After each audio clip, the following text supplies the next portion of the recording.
మహోన్నతుడును మహాగణుడునైన పరలోకమందున్న కన్న తండ్రి, మీ పరిశుద్ధమైన ఉన్నతమైన నామమునకు యేసుక్రీస్తు వారి నామంలో మీకు కృతజ్ఞత స్తుతులు ఈ మధ్యాహ్న కాల సమయపు సందర్భాన్ని బట్టి మీకు తెలియజేస్తున్నాం. కొన్ని నిమిషాలు మీ లేఖనాలను పరిశీలించడానికి, పరిశోధించడానికి మాకు ఇచ్చిన ఈ తరుణాన్ని బట్టి, అవకాశాన్ని బట్టి మీకు స్తోత్రాలు చెల్లిస్తూ ఉన్నాను. మీ పిల్లలు మీ మాటలు వినడానికి వచ్చి ఉన్నారు.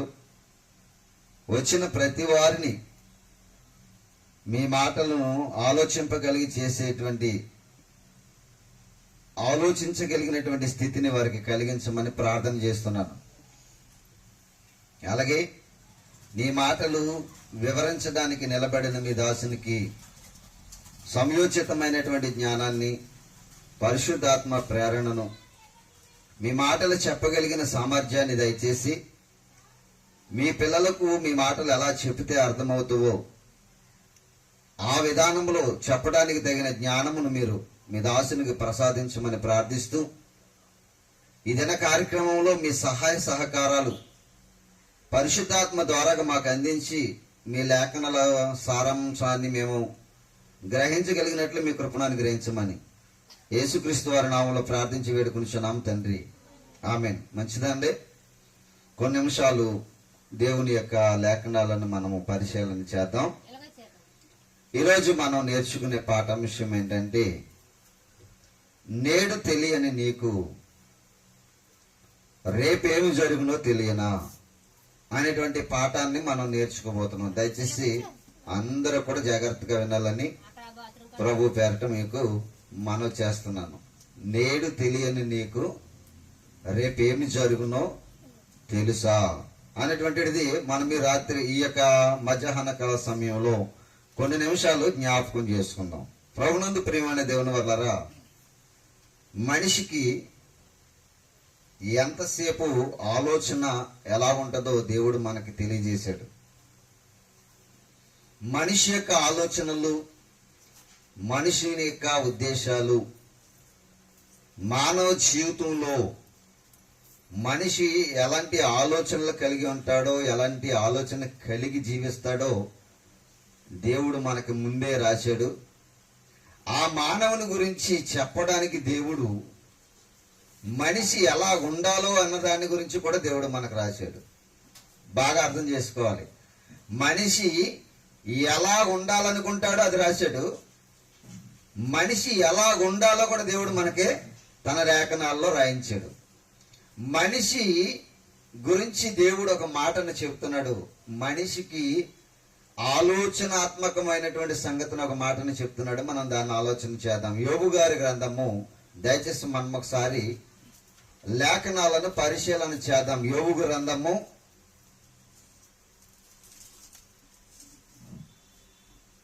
8వ అధ్యాయము, దయచేసి యోబు గ్రంథము 8వ అధ్యాయాన్ని మనము ఆలోచించగలిగినట్లయితే 8వ వచనంలో ఒక అద్భుతమైన మాట దేవుడు మానవ జాతి గురించి రాయించాడు. చూద్దామండి ఆ మాటని. యోబు గ్రంథము 8వ అధ్యాయము 8వ వచనంలో దేవుడు తన లేఖనాలలో రాయించినటువంటి మాటను ఒకసారి మనము పరిశీలన చేయాలని ప్రభు పేరట మీకు మనవి చేస్తున్నాను. చదువుదామండి. మనము నిన్నటి వారమే. చూసారండి, మనం ఎప్పటి వారమంట? నిన్నటి వారమే. ఎందుకు దేవుడి మాట రాయిస్తున్నాడు అనేటువంటి సంగతి మనం ఒకసారి ఆలోచన చేయాలి. మనం అందరం ఎప్పటి వారమంట? నిన్నటి వారం. అందుకే బైబిల్లో దేవుడు మనకు చెప్పినటువంటి మాట ఏంటంటే, నేడు అనేటువంటిది మనకు తెలీదు. ఇంకా కాసేపటికి ఏం జరుగుద్దో ఈ దినాన్ని మనకి ఎవరికి కూడా తెలీదు. మనం ఎప్పటి వారం అంట? నిన్నటి వారం. ఎందుకని నిన్నటి వారం అని చెప్తున్నాడు అంటే, నిన్న గడిచిపోయింది. మనకి నిన్న ఏమైపోయింది? గడిచిపోయింది. నిన్న గడిచిపోయింది కనుక మనకి దేవుడు ఏం చెప్తున్నాడంటే, మీరు నిన్నటి వారు. ఎందుకు చెప్తున్నాడు ఈ మాట? మీరు నిన్నటి వారు అనేటువంటి మాట చెప్పడానికి ఒక భావన ఉంది దేవుడికి చెప్పడానికి. ఎందుకు ఆ మాట చెప్పాడంటే, మనిషి ఆలోచన అంతా కూడా ఎలా ఉంటుందంటే తెలుసండి, రేపేమి జరుగును అన్నటువంటి దాని గురించి ఆలోచిస్తాడంట. మనిషి దేని గురించి ఆలోచిస్తాడంట? రేపటి గురించి ఆలోచిస్తాడంట. అందుకనే అది కూడా రాశాడు దేవుడు. రేపటిని గురించి మనిషి ఆలోచిస్తున్నాడు కనుక దేవుడు మనకి ఇచ్చినటువంటి సందేశం ఏంటంటే మీరు నిన్నటి వారు, రేపటి వారు మాత్రము కాదు. రేపటి గురించి మీరు ఆలోచించుకోండి. ఎందుకు రేపటి గురించి ఆలోచించొద్దు అంటున్నాడు? ఎందుకు మీరు నిన్నటి వారని చెప్తున్నాడు? నిన్నటి వారని చెప్పడానికి ఒక భావన ఉంది, రేపు నీది కాదని చెప్పడానికి కూడా ఒక భావం ఉంది. మనుషులంట నేడు అనేటువంటి దినం ఉండగానే నిన్న గడిచిపోయింది కనుక నిన్న మర్చిపోతారు. నిన్న దినము గడిచిపోయింది కనుక నిన్న ఏమైపోతారు? మర్చిపోతారు. నిన్న మర్చిపోయి నేడు ఏం చేస్తారంటే రేపటిని గురించి ఆలోచిస్తారంట. నేడేం చేస్తారంట? రేపటిని గురించి ఆలోచిస్తారంట. ఏం చెయ్యాలన్న దాని గురించి నేడు ఆలోచిస్తారంట. చూద్దాం, అది కూడా చూద్దాం. యాకోబు రాసిన పత్రిక చూద్దామండి. రేపటి గురించి మనుషులు ఏం ఆలోచిస్తున్నారు చూడండి. యాకోబు గారు రాసినటువంటి పత్రిక చూద్దామన్నమాట. యాకోబు గారు రాసినటువంటి పత్రిక 4వ అధ్యాయము 13వ వచనం. నేడైనను రేపైనను ఒకానొక పట్టణమునకు వెళ్ళి అక్కడ ఒక సంవత్సరం ఉండి వ్యాపారము చేసి లాభము సంపాదించుకుందుము రండని చెప్పుకుంటారంట. మనుషులందరూ కూడా ఏం చెప్పుకుంటారంటమ్మా? వినాలి, అందరూ కూడా వినాలి. ఏం చెప్తారంట మనుషులు? నేడు అనేటువంటి దినం మనకు వచ్చింది, వచ్చింది మనకి, నిన్న వెళ్ళిపోయింది. ఇప్పుడు ఈ రోజులో మనం ఏమైనా ఆలోచిస్తామంటే నేడైనను రేపైనను ఒకానొక పట్టణమునకు పోయి లాభము కోసం సంపాదించుకుందాం రండి అని చెప్పుకుంటారంట. మనుషుల యొక్క యోచన చూడండి, దేవుడు చెప్తున్నాడు. మనిషిని యొక్క ఉద్దేశాలు అలాగే ఉంటాయంట. మనిషిని యొక్క ఆలోచనలు అంతసేపు కూడా అలాగే ఉంటాయంట. ఎలాగుంటాయి? నేడు అనే దినం రాగానే రేపటిని గురించి ఆలోచిస్తారంట. అందుకే దేవుడు మనకి ఏం చెప్తున్నాడంటే రేపు నీది కాదు, రేపు నీది కాదు. నీవెప్పటి వాడు అంటే నిన్నటి వాడువు. నువ్వెప్పటి వారు అని చెప్తున్నారండి? నిన్నటి వారు. మీరు నిన్నటి వారు, రేపటి వారు కాదు. ఎందుకు రేపటి వారు కాదు అని అంటే ఒక అద్భుతమైన మాట రాశాడండి. మీరేమో నేడనే దినం ఉండగా ఏమో ఆలోచిస్తారంట, నేడైనను రేపైనను ఒక పట్టణం వెళ్ళి లాభము సంపాదించుకోవాలని ఆలోచన చేస్తారంట. అక్కడ కింద వచనాల్లో చెప్తున్నాడు చూడండి, నేడైనను రేపైనను లాభము సంపాదించుకుందాము రండి అని చెప్పుకున్న వారులారా రేపేమి సంభవించునో అదనమాట. మీకు తెలీదు రేపేం సంభవిస్తుంది, ఎవరికి కూడా తెలీదు. అందుకే మీరు ఎప్పటి వారు అని చెప్తున్నాడు దేవుడు? నిన్నటి వారు. మీరు నిన్నటి వారు. రేపేమి సంభవిస్తుందో మీకు తెలీదు. కానీ మీరు ఏమనుకుంటున్నారు? నేను ఇంకా బ్రతుకుతాను, నేను ఇంకా బలం ఉంది, ధనం ఉంది, అన్నీ ఉన్నాయి, ఇవి ఉంటే సరిపోతుంది అనుకుంటున్నారు. కానీ అక్కడ కింద వచ్చిన వాళ్ళకి అద్భుతమైన మాట చెప్తున్నాడు, రేపేమి సంభవించునో మీకు తెలియదు. చదవమ్మా. మీ జీవము ఏపటిది. మీరు కొంతసేపు కనబడి అంతలోనే మాయమైపోయి అదనమాట. మీరు రేపటి గురించి ఆలోచిస్తున్నారు, అసలు నేడేం జరుగుతుందో మీకు తెలియదు. బాగా ఆలోచించాలి. అంతా బాగానుంది అంటారు, అవయవాలన్నీ బాగానే ఉన్నాయి అంటారు, ఆరోగ్యం అంతా బాగానే ఉంది అంటారు. ఈనాడు ప్రపంచంలో చూడండి, టీవీ ఆ వార్తల్లో కానివ్వండి, పేపరు న్యూస్లో కానివ్వండి, ఎక్కడ చూసినా ఏంటి మరి బలముగా ఉన్న వ్యక్తులే హార్ట్ అటాక్తో మరి అప్పుడుకప్పుడు క్షణమాత్రంలో చనిపోతున్నటువంటి వార్తలు ఎన్నో మనకే కనిపిస్తూ ఉంటాయి. బలము మరణాన్ని ఆపలేదు, ధనము మరణాన్ని ఆపలేదు. మరణాన్ని ఆపగలిగిన శక్తి ఎవరికి కూడా లేదు. ఆ మరణము నేడొస్తుందో రేపు వస్తుందో నీకు తెలియదు. నిన్న గడిచిపోయింది అంటే నిన్న మరణం నీకు లేదు. నిన్న మరణం లేదు. ఈ దినం నేడు అనేటువంటి ఈ దినం మీరు సాయంత్రం వరకు గడవాలి.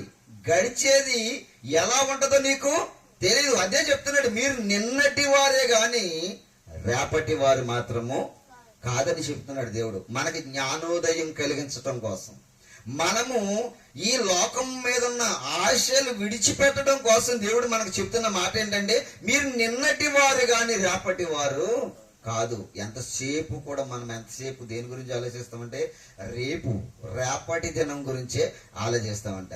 కొంతమంది మనుషులు అన్నారు, మీకు చెప్తాను ఈ మాట జాగ్రత్తగా ఉండమ్మా. కొంతమంది మనుషులు అన్నారు, ఇవాళ ఉన్నాం, నిన్న గడిచింది, ఇవాళ ఉంది, రేపొద్దున బ్రతకం చచ్చిపోతామని చెప్తున్నారు క్రైస్తవులందరూ కూడా. బైబిల్ నుంచి చాలా మంది రేపు చనిపోతారంట, రేపు ఏం జరిగిద్దో తెలియదు కనుక మరి ఇవాళ మనం ఏం చేద్దాం, ఈ దినం ఏం చేద్దాం మనం అని తీర్మానం చేసుకుని, ఈ దినం గురించి అంటే మనుషులు ఎలాగ ఆలోచన చేస్తున్నారో ఒక్క మాట చూపిస్తాను మీకు. యెషయా గ్రంథము ఈ దినం గురించి ఏం ఆలోచిస్తున్నారో మనుషులు చూద్దాం. రేపటి దినం కాదు మంది, నిన్నటి వారమే మనం, కానీ నేడేం ఆలోచిస్తున్నారు చూడండి. యెషయా గ్రంథము మనుషులు నేటి దినం గురించి ఏం ఆలోచిస్తున్నారు చూడండి అమ్మా. యెషయా గ్రంథము చూద్దాం ఆ మాట.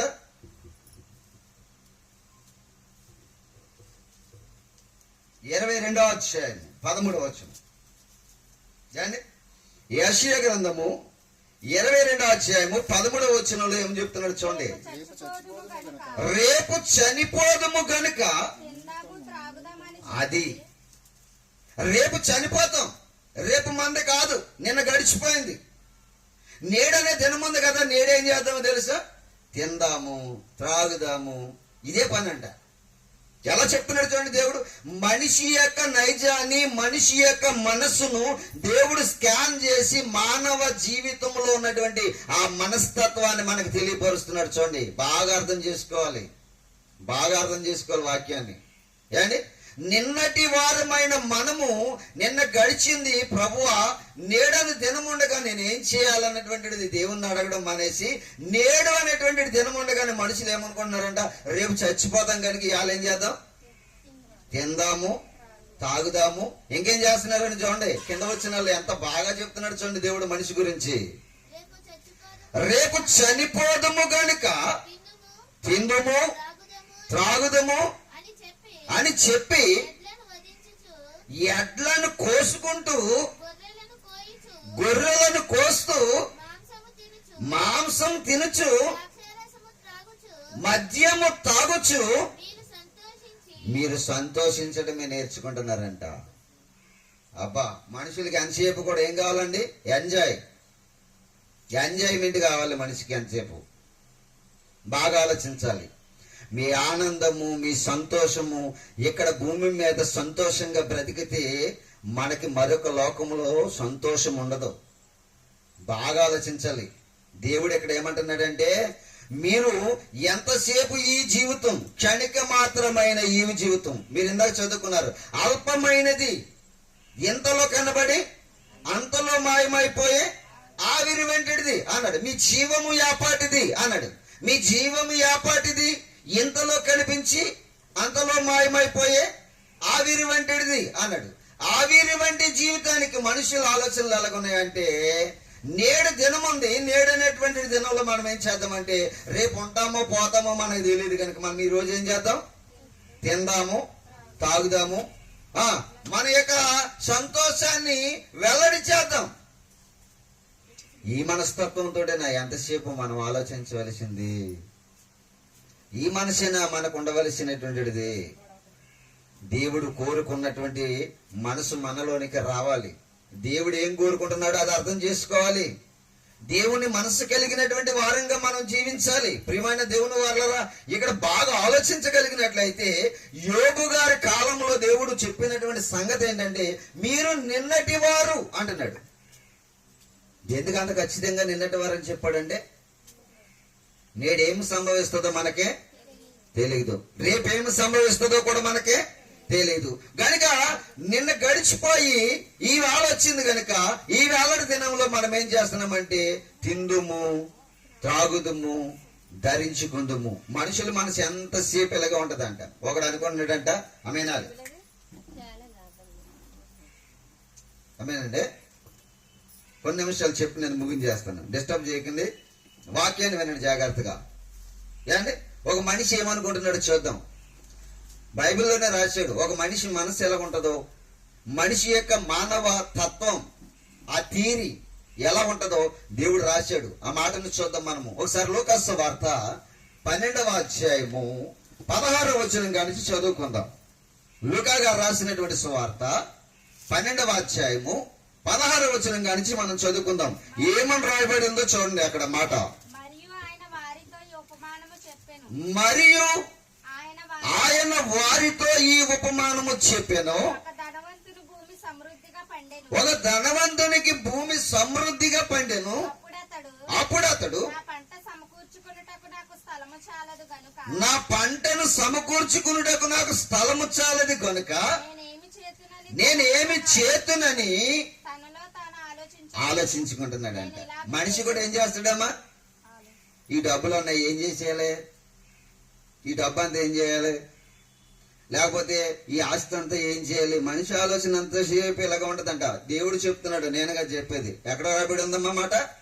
దేవుడు తన గ్రంథములో మానవ సైకాలజీ రాశాడు దేవుడు. ఏ కాలజీ అమ్మిది? మనిషి సైకాలజీ రాశాడు దేవుడు. మనిషి యొక్క నైజం ఎలా ఉంటుందో దేవుడు స్కాన్ చేసి మనందరి గురించి రాశాడు ఈ మాటని. బాగా ఆలోచించాలి ఈ మాటలన్నీ కూడా. మనిషి ఎంతసేపు ఎలా ఉంటాడంట, ఒకడంట ధనవంతుడు అంట, వాడికేమో భూమి సమృద్ధిగా పండేసిందంట. సమృద్ధిగా పంట పండేసిన తర్వాత ఆడాడు ఆలోచించుకుంటున్నాడు, ఈ పంట అంతా కూడా సమకూర్చాలంటే ఈ చిన్న చిన్న గదులు చాలవు. ఇప్పుడు నేను పెద్ద స్థలం కొనాలి, పెద్ద గొడవం కట్టాలి, ఈ గొడవం ఎలా కట్టాలో ఎలా సమకూర్చాలని ఆలోచన కలిగి ఉన్నాడంట. ఈలాగా ఇలాంటి ఆలోచనలు ఎప్పుడైతే మనిషి చేస్తున్నాడో దేవుడు ఏమంటున్నాడో చూడండి కింద వచ్చినలో. చదువుతామా మాట.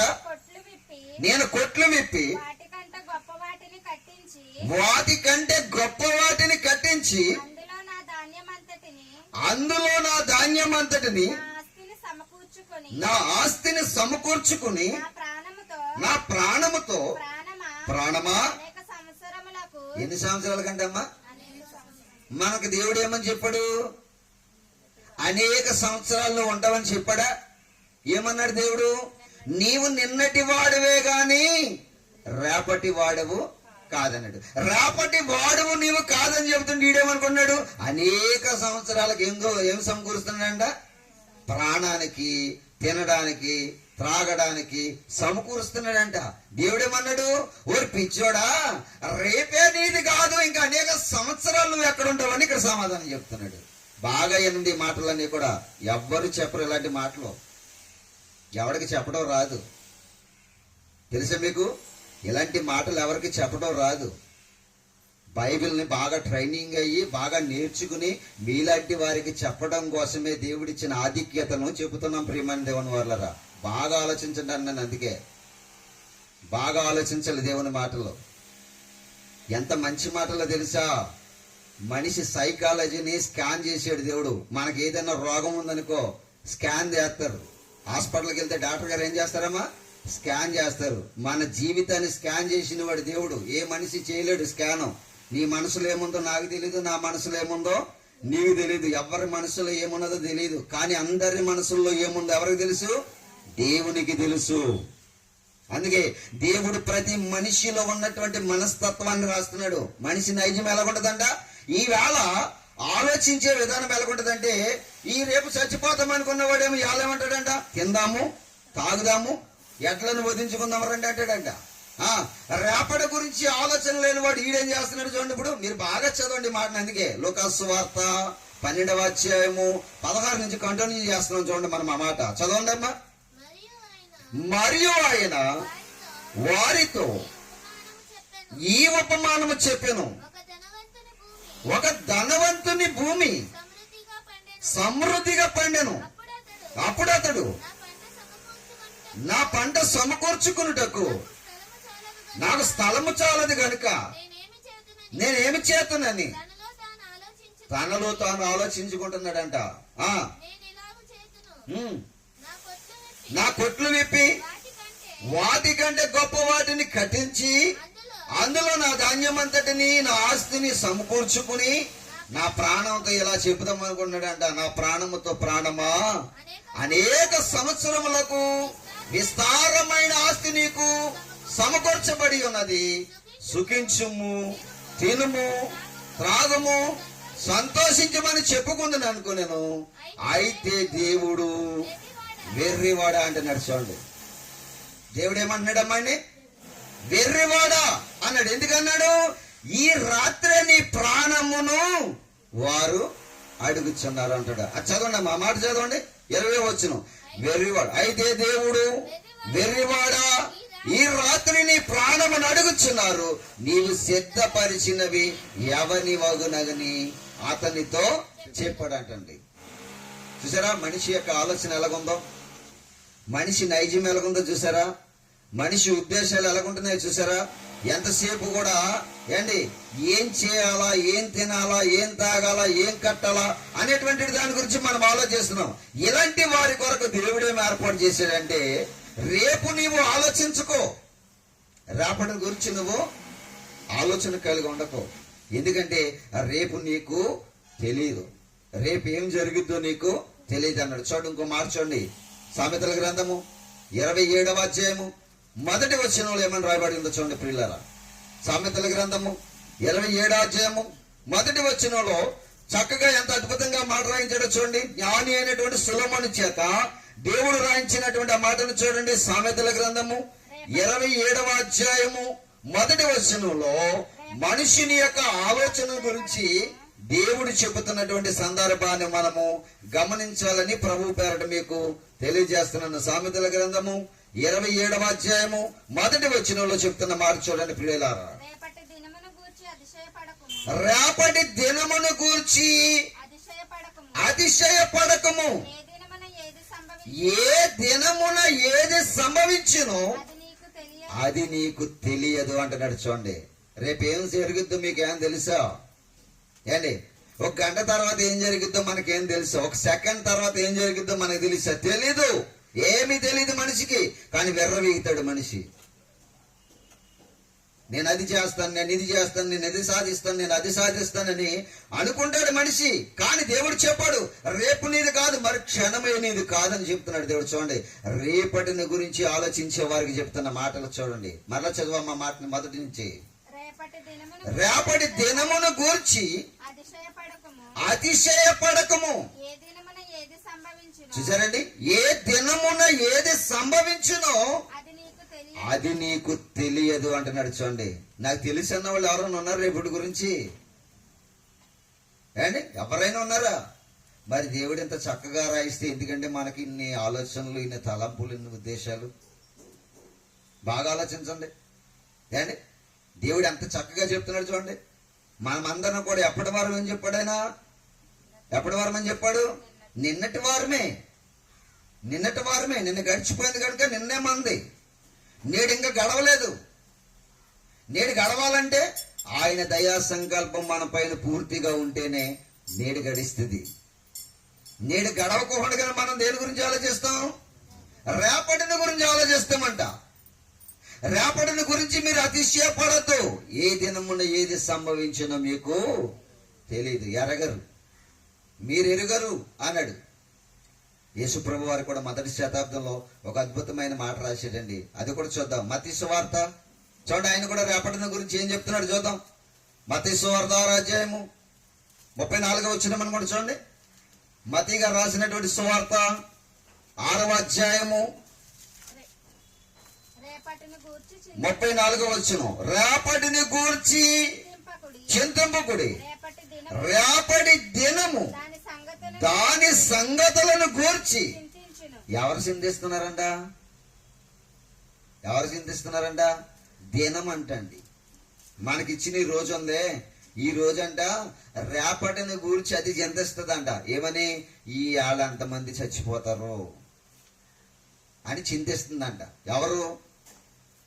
రోజండి, వచ్చిన రోజు చింతిస్తుందంట. మనకు తెలియదు ఇవన్నీ. ఏండి, ఈ ఆళ వచ్చింది. ఈ ఆళ ప్రపంచవ్యాప్తంగా ఎంతమంది లోకాన్ని విడిచిపెట్టి వెళ్ళిపోయారు మనకు తెలుసా? ఎవరు లేపేశారు అనుకుంటున్నారు? రోజు, దినం. ఈ దినం చాలా మందిని చంపేసి ఉంటది. మరలా రేపటి దినం వస్తుంది. రేపటి దినం కూడా చాలా మందిని చంపేస్తుంది. నిన్నటి దినం వచ్చింది. నిన్నటి దినం కూడా చాలా మంది చనిపోయి ఉంటారు. దినాలకు అప్పగించేసేది మనల్ని అందరిని కూడా. ఎవరు? దేవుడు. అదే చెప్తున్నాడు ఇక్కడ. రేపటి దినము గురించి, దాని సంగతుల గురించి అది ఆలోచిస్తుందంట. రోజు ఆలోచిస్తుందంట. రేపు వచ్చేస్తుంది, సూర్యుడు వచ్చాడు, తెల్లారింది, మనం లేచాం, అన్ని చేసుకుంటున్నాం అనుకున్నాం. అసలు ఈ దినము నిన్ను లేపేస్తుందో ఉంచుతుందో నీకు తెలీదు. ఎవరికి తెలుసు? ఈ రోజుకి తెలుసు. బాగా ఆలోచించండి. అందుకే మళ్ళా చదవండి అమ్మ మాట. 34 వచనం, 6వ అధ్యాయము 34వ వచనంలో ఏమని చెప్తున్నాడు చూడండి. రేపటిని గూర్చి చింతించుకుడి, రేపటి దినము దాని సంగతులను గూర్చి. రేపటి దినమంట. రేపటి దినము దాని సంగతులను గూర్చి చింతించును. ఏనాటి కీడు ఆనాటికి. అదనమాట. ఏ రోజుకి అప్పగించబడిన కీడు ఆనాడు అది ముగించుకుని వెళ్ళిపోతుంది. మనం అనుకుంటున్నాం సూర్యుడు వచ్చాడు, వెళ్ళిపోతున్నాడు. చంద్రుడు వస్తున్నాడు, సూర్యుడిని పంపేశాడు. మనకు రోజులు గడిచిపోతున్నాయి. ఉదయం లేచాం, తిన్నాం, తాగాం, మరలా ఏదో చేసాం, అయిపోయింది అనుకుంటున్నాం అంతే. ఈ రోజులన్నీ కూడా మనల్ని ఏం చేస్తున్నాయి తెలుసా? అవి మన కొరకు ఎదురు చూస్తున్నాయి. ఇవాళ ఎవరిని లేపేయాలని చూస్తుందంట రోజు రాగానే. చూసారండి? ఈ దినం వచ్చింది. ఈరోజు ఎంతమ్మ తారీఖు? 25/11/2024. ఈరోజు ఎవరిని లేపేదామని చూస్తుందంట. నిన్నటి వారిని లేపేసింది. రేపటి రోజు రేపటి వారిని లేపేస్తుంది. ఈనాటి కీడు ఆనాటికి మనకే చాలంట. అది దినం గురించి, మన గురించి కాదు. మనల్ని ఎలా లేపేయాలని రోజులు చూస్తున్నాయంట. మనమేమనుకున్నాయంటే చిటిక్కిని గడిచిపోతుందండి సంవత్సరం అంటున్నాం. సంవత్సరం నీకు గడుస్తుందంటే దేవుని దయా సంకల్పం నీ పైన ఉంటుంది. అది ఆలోచించాలి.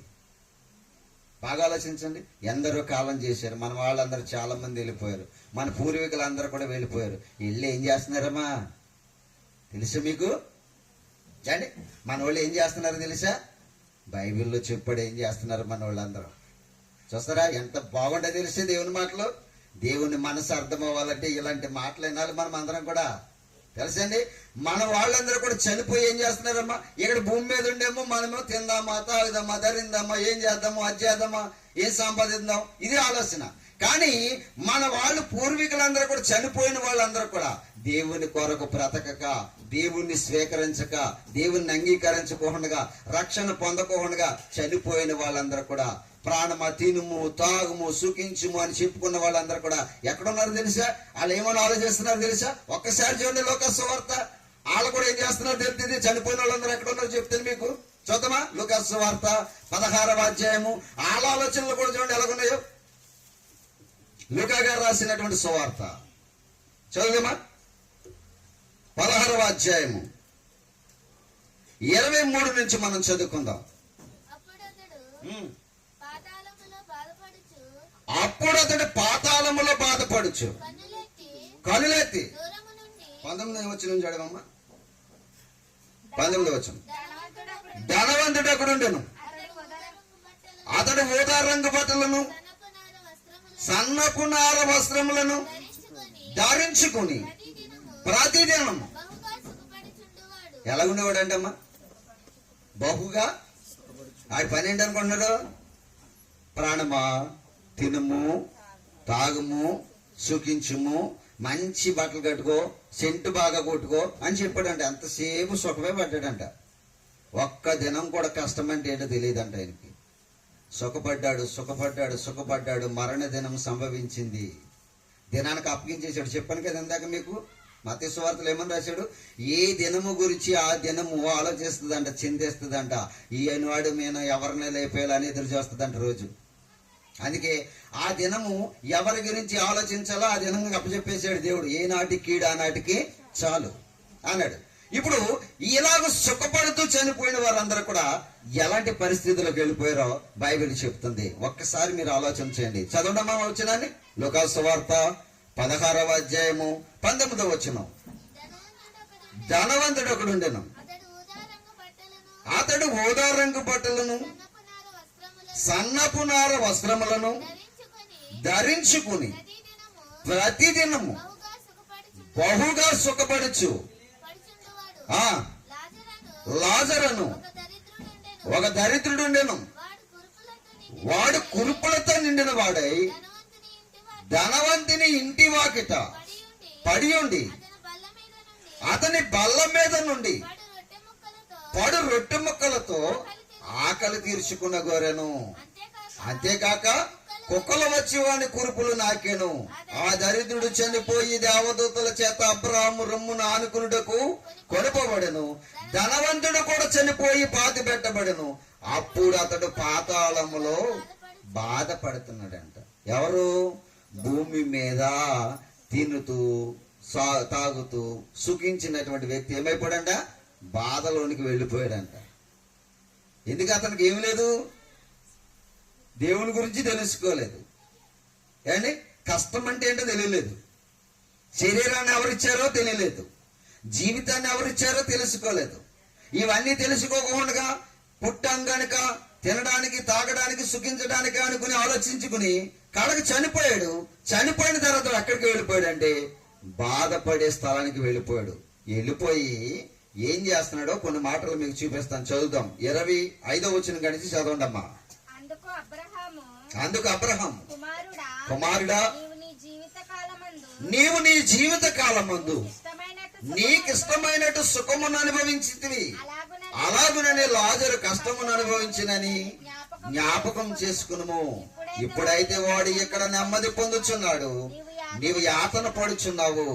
అంతేకాక ఇక్కడ నుండి మీ యొద్దకు దాటగోరు వారు దాటి భోజాలకుండినట్లును, అక్కడి వారు మా యొద్దకు దాటి రాజాలకుండినట్లును మాకును మీకును మధ్య మహాగాధం ఉంచబడి ఉన్నదని చెప్పాను. అప్పుడు అతడు, తండ్రి, అలాగైతే నాకు 5 సహోదరులు ఉన్నారు. వారు ఈ వేదనకరమైన స్థలమునకు రాకుండానట్లు వారికి సాక్ష్యం ఇచ్చుటకు నా తండ్రి ఇంటికి వారిని పంపవలనని వేడుకుంటున్నాడంటండి. పిల్లారా, ఎవరు? ఏమైనా అర్థమైంది మీకు? చచ్చిపోయిన వాళ్ళు ఏం చేస్తున్నారు అనుకుంటున్నారు? భూమి మీద ఉన్న తన ఫ్యామిలీ కొరకు ఆలోచిస్తున్నారు. ఎవరి కొరకు ఆలోచిస్తున్నారమ్మా? ఎవరేళ్ళు? ప్రభువుని అంగీకరించుకోకుండా చనిపోయి పాతాళంలోకి వెళ్ళిపోయి అగ్ని జ్వాలలో పడ్డవారు. ఆ వేదనకరమైన స్థలంలోనికి నా కుటుంబం ఎవరో రాకూడదు బాబోయ్, వాళ్ళకి వాక్యం చెప్పేవాడిని ఎవరైనా పంపించండి బాబోయ్ అని గోలాడుతున్నారు వాళ్ళు. మీరు సుఖంగా బతుకుతున్నారు ఇక్కడ. వాళ్ళ బాధ మీకు తెలియదు కదా కదండి. వాళ్ళేమో యాతన పడిపోయి నా కుటుంబం నాశనం అయిపోతేమో, నేనున్న స్థలానికి నా కుటుంబం రాకూడదు, నా కూతురు లేకపోతే నా కొడుకో లేకపోతే నా మనవడో వీళ్ళందరూ కూడా ఈ స్థలానికి రాకూడదు బాబోయ్ అని చెప్పేసి వాళ్ళందరినేమో భూమి మీద ఉన్న మన గురించి ఆలోచిస్తుంటే మనం కూడా వాళ్ళకలాగా వాళ్ళ జాడలు వాళ్ళ వారసత్వాన్ని ఏంటి సార్థకం చేయడం కోసం మా నాన్న ఎలాంటిడో తెలుసా, నేను అలాగే బతకాలనుకుంటున్నారు. మా అమ్మ ఎలాంటిదో తెలిసి నేను అలాగే బతకాలనుకుంటున్నారు. చస్తే పోయేది ఎక్కడికో తెలుసా, అమ్మ వెళ్ళిన స్థలానికే వెళ్ళిపోతావు, నాన్న వెళ్ళిన స్థలానికే వెళ్ళిపోతావు. వీడు అలాగే పోయాడు, సుఖమును అనుభవించాడు. అందుకే దేవుడు బైబిల్లో చెప్తున్న మాట ఏంటో తెలుసా, భూమి మీద బ్రతుకున్నప్పుడు శరీరాన్ని దేవుడు నీకు ఇచ్చింది నీ ఇష్టానుసారంగా చేస్తావని కాదు. శరీరాన్ని అమ్మా నాన్న ఇవ్వలేదు. ఎవరిచ్చారండి? నిర్మాణం దేవుడు చేశాడు. ఎందుకో తెలుసా, ఆయన పని చేయాలని. భూమి మీద మనకి ఆయన పని ఉంది. ఆయన పని చేయడం కొరకే ఇంత అద్భుతమైన శరీరాన్ని నిర్మాణం చేసి తల్లి గర్భములో 9 మాసాల నిర్మాణం చేసి భూమి మీదకి పంపించి ఆయుష్నిచ్చి ఆరోగ్యాన్నిచ్చి పెంచి పోషించి ఇంతకాలం నిన్ను ఇంతకాలం నిన్ను పెంచింది ఎందుకో తెలుసా, నీ ఇష్టానుసారంగా తిరుగుతావని కాదు. వీళ్ళందరూ ఆలోచిస్తున్నారు చూసారా. ఏమన్నా తెలుసా, బతిమలాడుకుంటున్నాడు. ఎవరు? ధనవంతుడు అంటున్నాడు, నాకు 5 సహోదరులు ఉన్నారు, నా 5 సహోదరులు నేనున్న స్థలంలోనికి రాకూడదు, వాళ్ళకి వాక్యం చెప్పేవాడిని ఒకసారి అక్కడ పంపించమని చెప్తున్నాడు. ఒరి పిచ్చోడా, లాజరు వెళ్ళక్కర్లేదు, అక్కడ భూమి మీద వాక్యం చెప్పేవారు చాలా మంది ఉన్నారు. ఆ వాక్యం సత్యవాక్యాన్ని చెప్పేవారి దగ్గర నీ పిల్లలు నీ కుటుంబం నేర్చుకుంటే నరకములోనికి రారా బాబు అని చెప్పాడు. మనమేముంటాం? మనం ఎక్కడ కూర్చుంటాం ఏండి? ఎక్కడ బాగా నిద్ర పడుతుందో అక్కడికి వెళ్తాం. వాక్యం ఉన్న చోటకి రారు మనవాళ్ళు. నిద్ర బాగా ఎక్కడ పడుతుందా, కుర్చీలు బాగా ఎక్కడ ఉన్నాయా, ఫ్యాన్లు బాగా ఎక్కడ తిరుగుతున్నాయా, ఏసీలు బాగా ఎక్కడ ఉన్నాయా ఏండి? అవి సరిపోతే మనకి వాక్యమొద్దు. రక్షించేది వాక్యమా, ఫ్యాన్లు కుర్చీలా? ఆలోచించండి. ఇలాగే సుఖపడిపోతున్నాం మనం. సుఖపడిపోవడం నేర్చుకున్నాం. వాక్యం చెప్తుంది చూడండి. ఏమని చెప్తుందమ్మా అది? నాకు 5 సహోదరులు అన్నారు. మన పితరులందరూ అలాగే పోయారు. మనమంటే కొంచెం ఏదో వాక్యాన్ని తెలుసుకుందాం, నేర్చుకున్నాం, మార్పు చెందాం, దేవుని కొరకు బ్రతకడానికి ఏదో కదంతా చెవినేస్తున్నాం. దేవుని మాటల కోసం చెవినేస్తున్నాం. ఇది పూర్వకాలంలో ఉన్నవారు ఎవరు దేవుని గురించి తెలుసుకోలేదు. అందరూ ఎక్కడికి వెళ్ళిపోయారు? ధనవంతుడు వెళ్ళిన ప్రదేశానికి వెళ్ళిపోయారు. అందరూ అక్కడికే పోయారు. భక్తిలో లోపాలున్నా అక్కడికే పోతాం. నేనేదో పెద్ద భక్తి పరులు మనకొద్దు. నేనైనా మీరైనా భక్తిలో సరిగా అయినటువంటి విధానం లేకపోతే మనం కూడా ఎక్కడ పోతాం అనుకున్నారు? వేదనకరమైన స్థలానికి వెళ్ళిపోతాం. అక్కడ అగ్ని ఆరదు, పురుగు చావదు. మరి ఇప్పుడు ఏం చేయాలి మనం? నిన్నటి వారమే మనం, రేపు మంద కాదు. మరి నేడనే దినముండగా మనం ఏం చేయాలి? ఈ రోజు మనకు ఇచ్చాడంటే ఎందుకు?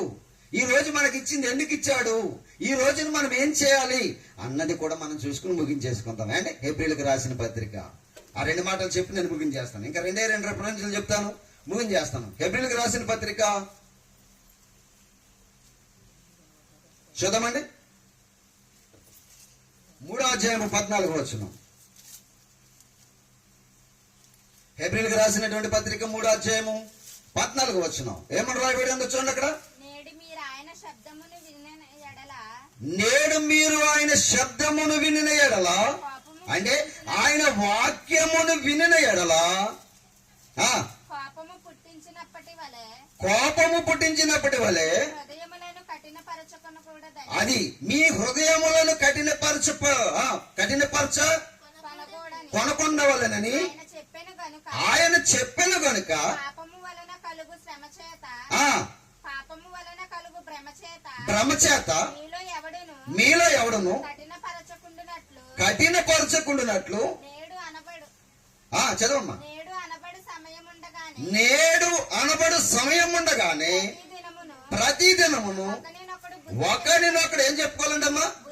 బుద్ధి చెప్పుకోవాలి. ఈ రోజు మనం ఏం చెప్పుకోవాలి? ఒకరికొకడు ఏం చెప్పుకోవాలి? బుద్ధి చెప్పుకోవాలి.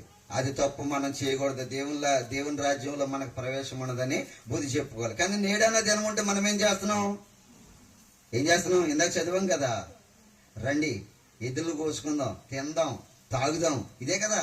నేడనే దినం ఉంటేనేమో ఇది చేస్తున్నాం. నేడనే దినం ఎందుకు ఇచ్చాడు? మనం బుద్ధి చెప్పుకుని మారు మనసు పొందాలని ఇచ్చాడు. మరి నేటి దినాన్ని మనం అలా చేస్తున్నామా? అలా చేయటం లేదు.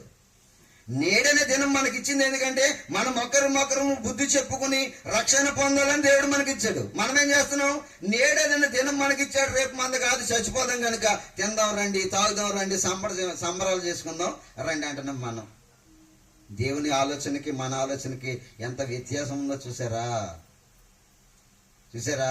దేవుని మనస్సు అంటే ఇలాగుంటదండి. దేవుడు మనకి ఆయన మన మనసులో ఉన్న ప్రతి ఉద్దేశాన్ని ఎంత తేట తెల్లగా చెప్తున్నాడు చూడండి. ఆఖరికి ఒక రిఫరెన్స్ చెప్పి నేను ముగించేస్తాను.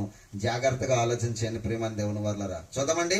కొరింథీయులకు రాసిన 2వ పత్రిక 6వ అధ్యాయము. ఆ మాటను చూసుకుని మనం ముగించేసుకుందాం.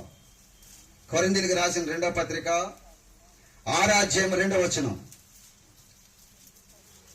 చూడండి, కొరింథీయులకు రాసిన 2వ పత్రిక 6వ అధ్యాయము 2వ వచనం. ఈ మాట చెప్పుకుని మనం ముగించేసుకుందాం. చూడండి, నేను ముగించేస్తాను.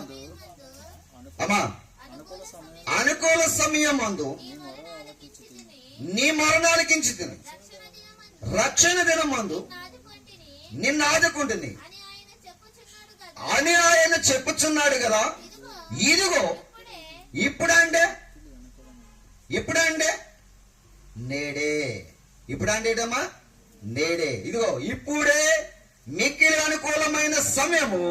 ఇదిగో నేడే నీకు రక్షణ దినం. చూసారా ఎంత బాగా చెప్పాడు? నేడు మనకి ఇచ్చింది ఎందుకో తెలుసా? రక్షణను పొందడానికి ఇచ్చాడు దేవుడు మనకి. మనం ఎప్పటి వారం అమ్మా? మళ్ళా మొదటికి వచ్చేద్దాం. మనం ఎప్పటి వారం? నిన్నటి వారం. రేపు మందే కాదు. మరి నేడంటే ఎందుకు ఇచ్చాడు? తినడానికి, తాగడానికి, సుఖించడానికా? ఎందుకు ఇచ్చాడు? మనము ఒకరము బుద్ధి చెప్పుకుని రక్షణ పొందడానికి నేటి దినాన్ని మనకి దేవుడు అనుగ్రహించాడు. ఈ దినాన్ని మనం నిర్లక్ష్యం చేస్తే ఏమవుతామో ఒక్క మాట చెప్పి నేను ముగించేస్తాను. ఏప్రిల్కి రాసిన పత్రిక ఆ మాట చూసుకుని మనం ముగించేసుకుందాం. ఆఖరి రిఫరెన్స్ అనమాట. ఆ రిఫరెన్స్ తో మనం ముగించేసుకుందాం. ఏప్రిల్కి రాసిన పత్రిక 2వ అధ్యాయము చూడండి, ఆఖరిగా మాట. ఏప్రిల్కి రాసినటువంటి పత్రిక 2వ అధ్యాయము ఎంత బాగా రాశాడు చూడండి ఆ మాటలు. 3వ వచనం అదనమాట. ఇంత గొప్ప రక్షణను మనము నిర్లక్ష్యము చేసిన ఎడల అగ్నిగుండమును ఎలాగో తప్పించుకుందాం మాట నడుచోండి. వేదనకరమైన స్థలమును మనం ఎలాగో తప్పించుకుంటాం. అందుకే మనం నేడనే దినం ఉండగానే ఏం చేయాలంటమ్మా? రక్షణ పొందాలి. ఎంత గొప్ప రక్షణ మనం నిర్లక్ష్యం చేస్తే మన పూర్వీకులు పోయినట్టు మనం కూడా ఏం చేస్తామో తెలుసా? వేదనకరమైన స్థలానికి వెళ్ళిపోతాం. అక్కడ ఏమో సామాన్యం అనుకుంటున్నారా అంటే? శరీరాన్ని అటుకెళ్ళేమో మట్టిలో పెట్టేశారు, కానీ ఆత్మకు చావు లేదు. ఆత్మ చావదు. అది ఉంటే నెమ్మది గల స్థలంలోకి వెళ్ళిపోవాలి. ప్రభుని అంగీకరిస్తే. దేవుణ్ణి అంగీకరించకపోతే ఎక్కడికి పోతుందో తెలుసా? నిత్యము వేదనకరమైన స్థలంలో. ఏండి, పొయ్యిలు మండుతూ ఉన్నాయనుకోండి, నీళ్లు సలసల కాగుతూ ఉంటాయి. ఏం చేస్తాయండి? పొయ్యి మీద నీళ్ళు పెట్టాం, కింద మంటాడితే ఏమవుతుంది? సలసల మరుగుతూ ఉంటాయి. మన జీవితం కూడా ఆ మంటల్లో మరుగుతూనే ఉంటది. కేకలు, ఏడుపు, బాధ, పండ్లు కొరగటం, మహావేదనే ఉంటది తప్ప ఎప్పటి వరకు అనుకుంటున్నారు? సంవత్సరమో 2 సంవత్సరాలు 3 సంవత్సరాలు కాదు. మనకు అంతము లేదు. ఆ అంతము లేని కాలం అంతా కూడా మనం ఏం చేయాలో తెలుసా? వేదన పడుతూనే ఉండాలి. ఆ వేదన తప్పించుకోవాలంటే యేసుక్రీస్తు వారు మనకిచ్చిన ఈ రక్షణ భాగ్యాన్ని నేడను దినముండగానే పొంది మార్పు చెంది దేవుని కొరకు నమ్మకంగా బ్రతకడానికి మీ జీవితాలను సమర్పించుకోండి. అలా సమర్పించుకుంటే శిక్ష నుండి తప్పించబడతారు, రక్షణలో దేవుని రాజ్యములో పాలిభాగస్తులు అవుతారు. అలా చేయాలని ప్రభు పేరట మీకు తెలియజేస్తూ నేను ముగిస్తున్నాను. దేవుడి కొద్ది మాటలు మన వెనుకడలో దీవించిన గాక. ఆమెను ప్రార్థన చేసుకుని కార్యక్రమాన్ని ముగించుకుందాం. మహాకృప కలిగిన పరలోకపు తండ్రి, నీ పరిశుద్ధమైన ఉన్నతమైన నామమునకు యేసుక్రీస్తు ప్రభుల వారి పేరట మీకు కృతజ్ఞతాస్తుతులు చెల్లిస్తూ ఉన్నాను. ఎప్పటి వరకు నీ పిల్లలు ఎంతో శ్రద్ధతో నీ మాటలు విన్నారు. విన్న మాటలు వారి హృదయాంతరంగాలలో భద్రపరుచుకుంటూ నీ కుమారుడైన క్రీస్తు రాకరకు సిద్ధపడి ఎత్తబడే వ్యక్తులుగా సిద్ధపడడానికి మీ కృపను అనుగ్రహించండి. కూడికను ఏర్పాటు చేసినటువంటి ఎర్రంచెట్టి ఆశీర్వాదం గారు, తన సతీమణి వీరమ్మ గారు, వారి కుమారులు, నాయన 4 కుమారులు, 1 కుమార్తె, మనైనా వారి తల్లిదండ్రుల యొక్క జ్ఞాపకాలు చేసుకోవడం కోసం ఈ కూడికను ఏర్పాటు చేశారు. వారి తల్లి గారి యొక్క మరి జ్ఞాపకార్థాన్ని ఈ కూడికగా ఏర్పాటు చేసినటువంటి కుటుంబీకులందరినీ మీరు చల్లగా కాపాడమని ప్రార్థిస్తున్నాను. వారికి ఇచ్చిన ఆయుష్ని వ్యర్థముగా లోకములో ఖర్చు పెట్టకుండా నీ పని కొరకు వారి దేహాలను వాడుతూ నీవిచ్చిన రక్షణను పొంది శిక్షను తప్పించుకుని మీ నెమ్మది కలిగిన స్థలానికి వారు రావడానికి ప్రయాణించగలిగినట్లు మీ సహాయాన్ని వారి కుటుంబాలన్నిటికీ దయచేయమని ప్రార్థిస్తున్నాను. ఇక్కడ కూడి వచ్చిన ప్రతి వారు వారి మనోనేత్రాలను వెలిగించండి. మీ మాటల చేత వారిని ఆదరించండి. ఆ మాటల చేత బలపరచండి. నీ మాటల యొక్క భావనను వారు గ్రహించగలిగిన స్థితిని వారికి దయచేయండి. ఈ కూడుకుని ముగించుకుని మా గృహాలకు మేము వెళుచుండగా మీరు మాతో సమాధానముగా ఉండి నడిపించమని, మీ యొక్క ఆత్మశక్తిని మాతో ఉండి నడిపించమని యేసుక్రీస్తు ప్రభుల వారి పేరట ఈ ప్రార్థన మీకు సమర్పించి అడిగి వేడుకునిచున్నాను మా ప్రియ పరలోకపు తండ్రి. ఆమేన్. ఇప్పుడు మన తండ్రి అయిన దేవుని ప్రేమ, ఆయన కుమారుడును మన రక్షకుడును అయిన యేసుక్రీస్తు వారి యొక్క కృప, ఆదరణకర్త అయినటువంటి పరిశుద్ధ ఆత్మ యొక్క అన్యోన్య సహవాసము ఇప్పుడు నిత్యం సదా మనకును సకల పరిశుద్ధులకును ప్రార్థించబడిన అంశములన్నీ నెరవేర్చబడ్డకు సదా తోడైండి నడిపించును గాక. ఆమేన్. అందరికీ హృదయపూర్వకమైన వందనాలు. All of you. God bless you.